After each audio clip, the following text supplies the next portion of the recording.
लाडकी विहीण योजना, मी योजना आहे. म्हणजे माझं नाव या नाटकामध्ये योजना आहे आणि मी कोणाची तरी लाडकी विहीण का झाली आहे ते तुम्हाला या नाटकात बघायला मिळेल. एक असं म्हणता येईल की विहिणींवरचं हे एक नाटक आहे आणि या नाटकाचा शासनाच्या योजनेशी काहीही संबंध नाही. हे काय त्याला म्हणतात, चेतावणी आधीच दिलेली आहे मी. प्रसाद सर आणि स्वप्नील सर निर्मिती करतात या नाटकाची, त्याबद्दल काय त्यांच्यासोबत काम केलं? हां, अष्टविनायक या संस्थेबरोबर मी 25 वर्ष जोडली गेलेली आहे आणि म्हणजे आता आता आम्हाला म्हणजे अष्टविनायकला माझ्याबद्दल आणि मला अष्टविनायकबद्दल सगळं माहिती आहे की काय हवं आहे, काय नको आहे, काय करावं लागणार आहे, काय नाही वगैरे. पण यावेळेस या नाटकाबरोबर पंचशील जोडले गेलेत, प्रसाद ओक आणि स्वप्नील जोशी. त्यामुळे एक छान त्याला एक आता यूथचा फेवर आला आहे.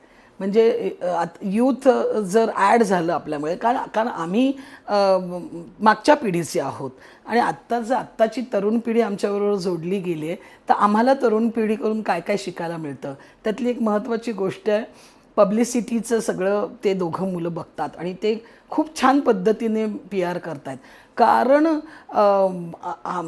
म्हणजे आम्ही जेव्हा नाटकं करत होतो, म्हणजे मी अष्टविनायककडून, तेव्हा फक्त प्रिंट मीडिया असायचा. तेव्हा सोशल मीडिया किंवा बाकीचे मीडियाज नसायचेच. त्यामुळे आत्ता ह्या पद्धतीचं जे काही PR होतो आहे तो मला खूप आवडतो आहे, छान होतो आहे. मी स्वतः सोशल मीडियावर नाही आहे, पण तरीही ह्या सगळ्या गोष्टी खूप आवडतात आणि आत्ता सगळ्या गोष्टी मॅटर करतात. ह्या गोष्टीमुळे आपण जास्तीत जास्त लोकांपर्यंत पोचतो. सो त्यांचा हा एक फायदा मला नक्कीच खूप मोठा वाटतो आणि दोघेही ॲक्टर्स आहेत.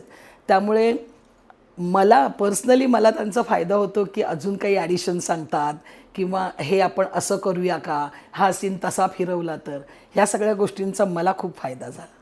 शुभारंभाचा प्रयोग कधी असणार आणि त्याबद्दल? थांब, आता किती तारखेला आहे गं? 5 मार्च 2026 तारखेला पार्ल्यात आहे ना. लाडकी विहीण योजना या नाटकाचा शुभारंभाचा प्रयोग आहे 5 मार्च 2026 तारखेला दीनानाथ पार्ले येथे. नक्की या तुम्ही बघायला. तुम्हाला आवडते ना कॉमेडी? ही तर मॅड कॉमेडी आहे. नक्की या बघायला.